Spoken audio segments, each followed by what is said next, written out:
Thank you, Chairman of Community. I want to associate myself with what has been said, especially what our sister President Samia Suluhu has just mentioned. But before that, let me raise a couple of questions maybe to guide us. I don't know if that is possible. One, is there anybody among us who did not see this coming? I for one, I saw it coming to be where we are now. I saw it coming because I did not see who was taking charge of the process, who was listening, who was trying to provide any kind of guidance as to what we should be doing from one thing or one day to another. And by this, I want to also ask, as the East African community, what did we want from the beginning? Or what did we do about that? What are we doing now? And what do we want to do for where we want to go? Because exactly like President Samia has mentioned, if it is talking about problems and defining them, and I think we have been very eloquent. We have talked about all kinds of things. But when do we match what we are saying and what we are doing so that we get to what we want? When do we come to that? I haven't seen it. President, I asked last time in our meeting, the last summit, where is East African community, or does it exist? And exist for what? By the way, even now, the person or the country we are talking about is not represented as we are discussing. And it is supposed to be, the country is supposed to be part of East Africa, but nowhere to be represented. So I'm not sure what bearing what we are discussing has on what happens in the process of finding a solution in this country. I'll move on.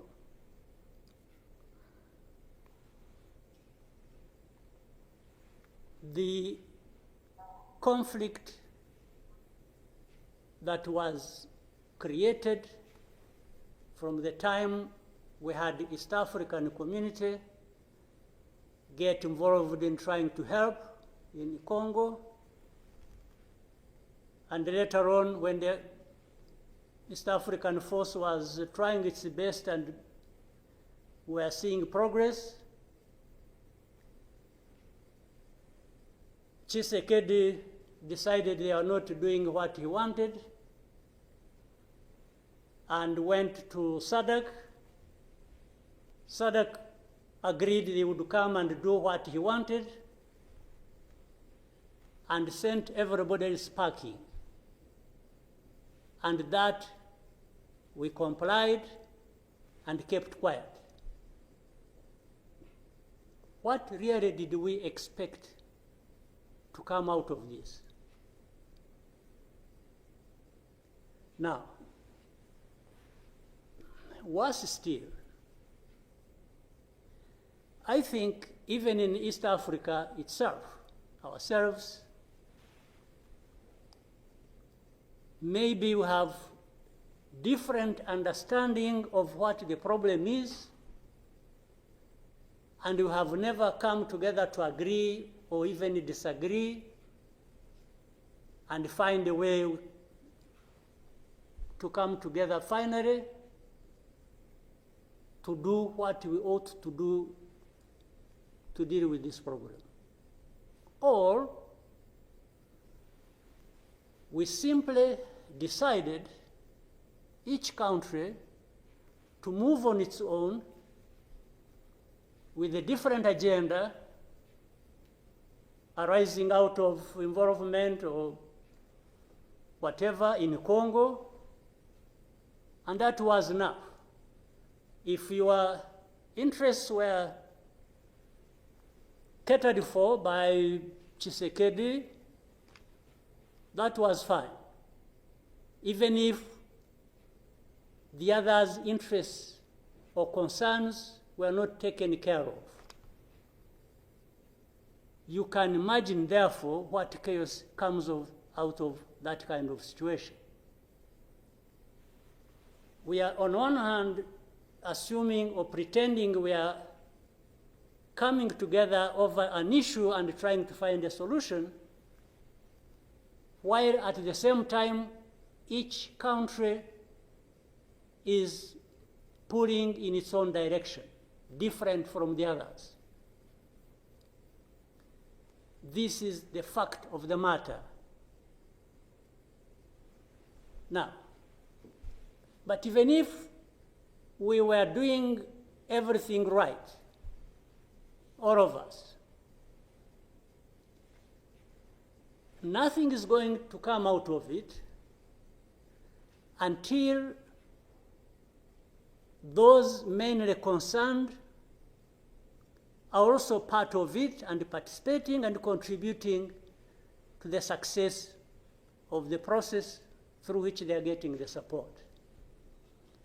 But if the parties decide or accept to be manipulated, because, and by the way, that's exactly what happened, and I think in Congo, there are experts for doing that. They would go to one party and promise them something, and then they would decide to keep quiet about what is obviously going to result into problems like we are seeing now. For the last 2 days, on Monday and today this morning, I spoke with the President of South Africa, who sought me out to speak with me on this matter because of their involvement in Eastern Congo. And he's also there pretending to be playing a peacemaker role, and he has a force that has been fighting alongside FDLR and has been fighting the M23 on the instructions of Tshisekedi, because these are people who are not supposed to be in Congo, that these are from Rwanda, or the M23 are not Rwandans, please.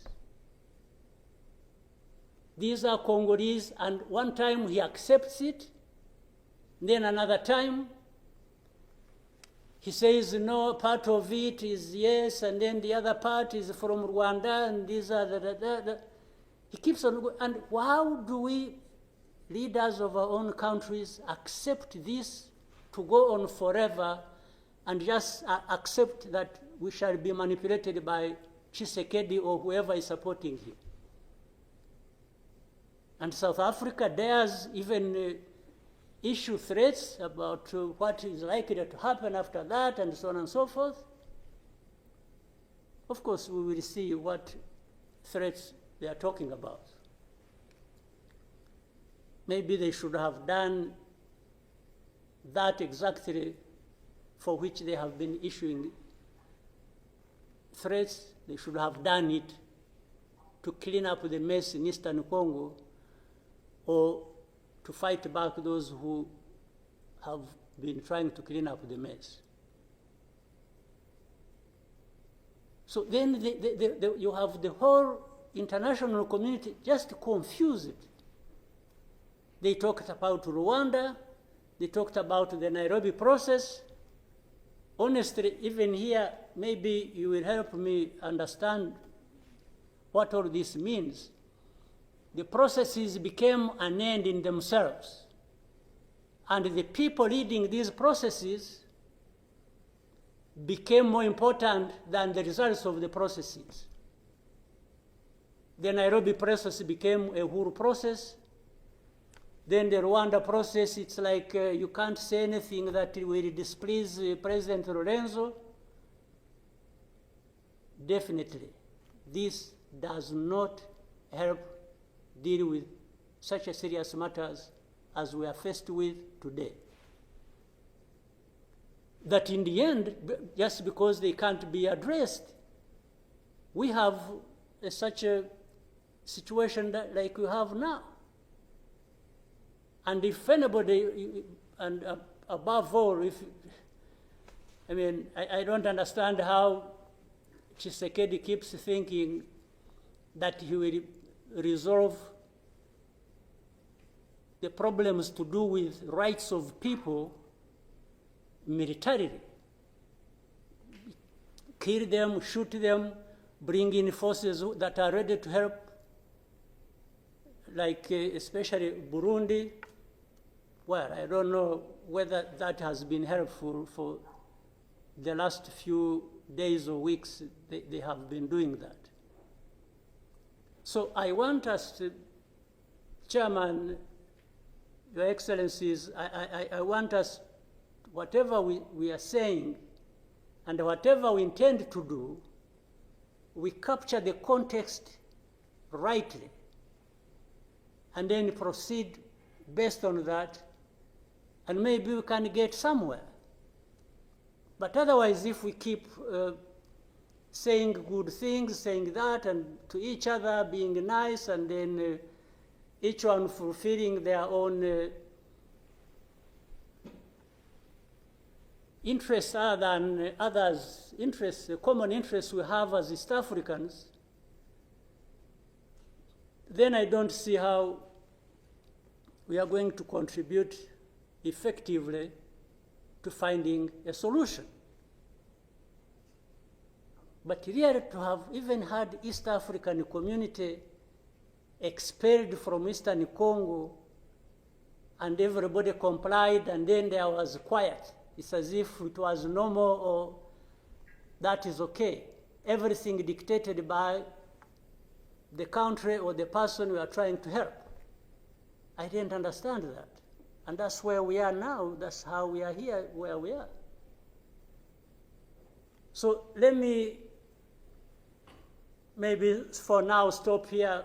I would really want to hear advice of others, but I think it's not just a plaything. It's not, it's a serious matter, evidently, because it consumes people's lives. And the other day, 2-3 days ago, we lost people. There was a lot of sharing from Eastern Congo, from Goma, and killed a dozen people and injured hundreds. We will definitely take care of that. There's no question about it. Thank you, Mr. Chairman.